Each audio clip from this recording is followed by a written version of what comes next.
Hello friends, welcome to our Krishna coaching family. कैसे हैं आप सब फ्रेंड्स? आज मैं लेकर आया हूं अपनी पार्टनरशिप सीरीज के थ्योरी पार्ट का लास्ट वीडियो। इसके बाद पार्टनरशिप में हम सिर्फ एक और वीडियो देखेंगे जो कि होगा कि हमारे पार्टनरशिप में कौन कौन से अकाउंट्स बनते हैं। तो फ्रेंड्स, स्टार्ट करते हैं हम आज का वीडियो। सो फ्रेंड्स, हमारा आज का टॉपिक है डिसोल्यूशन ऑफ पार्टनरशिप फर्म। चलिए स्टार्ट करते हैं। Dissolution of partnership firm is a process in which relationship between partners of firm is dissolved or terminated। इसका मतलब है दोस्तों कि डिसोल्यूशन ऑफ पार्टनरशिप फर्म जो है वो एक प्रोसेस है जिसमें जो भी रिलेशनशिप हमारे फर्म के सभी पार्टनरों के बीच में होती है या तो वो डिसॉल्व हो जाती है, ख़त्म हो जाती है या तो रोक दी जाती है। All the books of account is closed. सारे फर्म के बुक्स ऑफ अकाउंट्स क्लोज कर दिए जाते हैं, लास्ट बार तैयार किए जाते हैं। All the assets will realized. सारी असेट्स जो होती हैं उन्हें बेच दिया जाता है, उनसे केस रियलाइज कर लेते हैं। Liability will fulfilled. और लायबिलिटी को फुलफिल कर दिया जाता है, सभी दायित्वों को चुका दिया जाता है। द फर्म और firms business will not exist. और फर्म का जो बिजनेस है फिर वो एग्जिस्ट नहीं करता, अपने अस्तित्व में नहीं रहता, ख़त्म हो जाता है। देन फ्रेंड्स, हम पढ़ेंगे method of dissolution of partnership firm. कौन कौन से तरीके से पार्टनरशिप फर्म जो है वो डिसॉल्व होती है। सबसे पहले डिसोल्यूशन बाय एग्रीमेंट। इसका मतलब है दोस्तों, हमारी जो फर्म है वो कॉन्ट्रैक्ट के द्वारा बनती है, एग्रीमेंट के द्वारा बनती है, सभी लोगों की सहमति से लॉ के द्वारा बनाई जाती है। उसी तरीके से एक एग्रीमेंट करके आपस में सभी पार्टनर मिलकर बात कर कर एग्रीमेंट के द्वारा अपनी फर्म को डिसॉल्व कर सकते हैं। Then compulsory dissolution. किन कंडीशंस में हमें फर्म को डिसॉल्व करना ही पड़ेगा। सबसे पहले insolvent of all the partner और ऑल पार्टनर एक्सेप्ट वन। मतलब या तो सारे के सारे पार्टनर दिवालिया हो जाएं या फिर किसी एक को छोड़कर बाकी सारे पार्टनर अगर दिवालिया हो जाते हैं तो हमें फर्म को बंद करना पड़ेगा। Unlawful for the business of the firm. मतलब यदि फर्म का बिजनेस जो है वो अनलॉफुल हो जाता है तो भी हमें अपनी फर्म को डिसॉल्व करना पड़ेगा। अनलॉफुल कैसे हो जाता है? जैसे फ्रेंड्स, अगर हम वीव बेचने का काम करते हैं तो वीव बेचना पहले इलीगल नहीं था लेकिन अब इलीगल हो गया है। तो जिस दिन से हमारा बिजनेस इलीगल हो जाता है, अनलॉफुल हो जाता है, उस दिन हमें अपना बिजनेस बंद करना पड़ जाता है। Then dissolution by notice of partnership at will.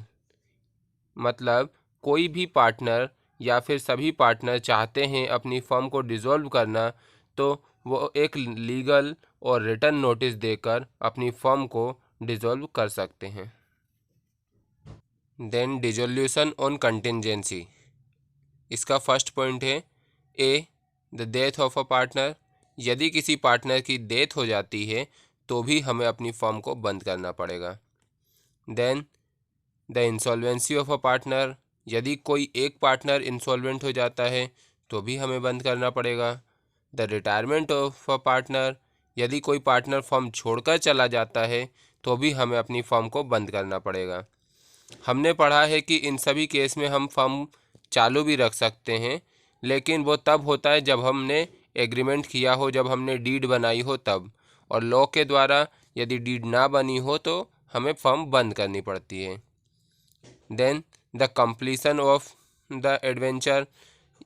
अगर जिस काम के लिए हमने पार्टनरशिप की थी हमारा वो काम कंप्लीट हो जाता है, वो काम ख़त्म हो जाता है, तो भी हमें पार्टनरशिप डिसॉल्व करनी पड़ेगी। जैसे फ्रेंड्स, मैं कॉन्ट्रैक्टर हूँ, मैं मटेरियल सप्लाई करता हूँ, एक और कॉन्ट्रैक्टर है जो लेबर सप्लाई करता है। हम दोनों ने मिलकर एक पार्टनरशिप की किसी बिल्डिंग को बनाने के लिए। तो हमारा मोटो क्या था, हमारा एडवेंचर क्या था, उस बिल्डिंग को बनाना। तो जैसे ही वो बिल्डिंग बन जाएगी हमारी फर्म, हमारी पार्टनरशिप डिसॉल्व हो जाएगी। The expiry of the term fixed. इसका मतलब क्या है दोस्तों? इसका मतलब है यदि हमने किसी फिक्स टर्म के लिए पार्टनरशिप की थी।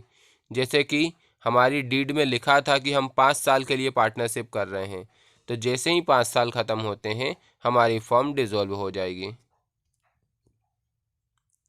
देन हम पढ़ेंगे dissolution by the order of court. किन किन कंडीशन में कोर्ट ऑर्डर दे देता है कि इनकी फर्म को डिसॉल्व कर दीजिए। तो सबसे पहले, partner has become of unsound mind. यदि हमारे पार्टनर में से कोई अनसाउंड माइंड हो जाता है, पागल हो जाता है, सोचने समझने की हालत में नहीं रहता कि वो क्या कर रहा है और क्या नहीं कर रहा है, तो इस केस में कोर्ट बोल देती है कि आप अपनी फर्म को बंद कर लीजिए। Then partner become permanently incapable to perform his duty. Partner का जो काम है या फिर वो कोई भी duty as a partner perform करने के लिए इनकेपेबल हो जाता है। हमने रिटायरमेंट में भी ये पॉइंट पढ़ा था। जैसे कि अगर हमारा ट्रांसपोर्टेशन का काम है और कोई पार्टनर है जिसके हाथ कट जाते हैं, तो उसे हम फर्म में नहीं रख सकते।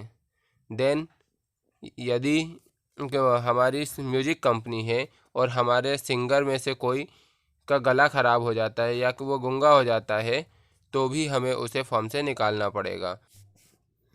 तो इस केस में कोर्ट हमसे बोल देता है कि हमें फर्म को बंद करना पड़ेगा। Then partner commit misconduct. यदि कोई पार्टनर हमारे किसी कस्टमर से या फिर किसी और से मिसकंडक्ट करता है जो कि उसे नहीं करना चाहिए, तो इससे हमारे फर्म की भी गुडविल ख़राब होती है और हमें कोर्ट बोल देता है कि भैया आप अपनी फर्म बंद कर लीजिए। Then breach of agreement. हमारे पार्टनरों के बीच में जो एग्रीमेंट हुआ था, जिस पर बेस्ड हम बिजनेस कर रहे थे कि ए को कितना % प्रॉफिट मिलेगा, बी को कितना मिलेगा, सी को कितना मिलेगा, किसे सैलरी मिलेगी, किसे कमीशन मिलेगा, या और भी कोई टर्म जो एग्रीमेंट के थे, उनमें से किसी भी टर्म को अगर ब्रीच किया जाता है, अगर उसे तोड़ा जाता है, तो भी कोर्ट बोल देता है कि आपको अपना बिजनेस बंद करना पड़ेगा। The business of a firm continuously occur loss. अगर हमारे फर्म का बिजनेस कंटिन्यू लॉस में जा रहा है, बार बार लॉस हो रहा है उसमें, तो भी कोर्ट बोल देगा कि आप अपना बिजनेस बंद कर लीजिए। Then any partner transfer his whole interest to an outsider. यदि कोई पार्टनर अपना सारा इंटरेस्ट किसी आउटसाइडर को ट्रांसफ़र करना चाहता है, किसी बाहर वाले को ट्रांसफ़र करना चाहता है, और बाकी सारे पार्टनर ऐसा नहीं चाहते हैं कि वो ये करें, तो भी कोर्ट हमारी फर्म को बंद करवा देगा। Then any other ground when the court is satisfied that the firm may be dissolved.